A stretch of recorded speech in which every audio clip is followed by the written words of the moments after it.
మిత్రులారా, ఈరోజు దేవుని వాగ్దానము 1 పేతురు గ్రంథం 1వ అధ్యాయము 4వ వచనము.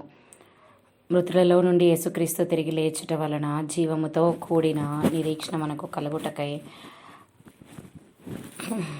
అనగా అక్షయమైనది, నిర్మలమైనది, వాడబారినదైన స్వాస్థ్యం మనకు కలుగునట్లు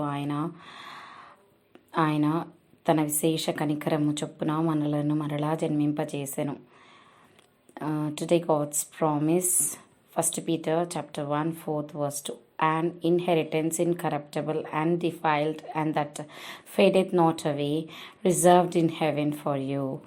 మన జీవితంలో తండ్రి దేవుడు ప్రభువా, మీరు సిలువలో మరణించి మరి తిరిగి లేసిన దాన్ని బట్టి మాకు రక్షణ కలగజేయడానికి మీరు తండ్రి మమ్మల్ని అక్షయబీజం కాక తండ్రి ప్రభువా, మీ రక్తంతో కొని మమ్మల్ని జన్మింపజేసిన తండ్రి. God has risen up from his cross death, the sacrifice that he did for us, for the sake of our salvation.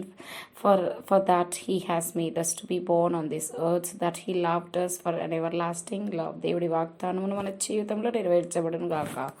Amen.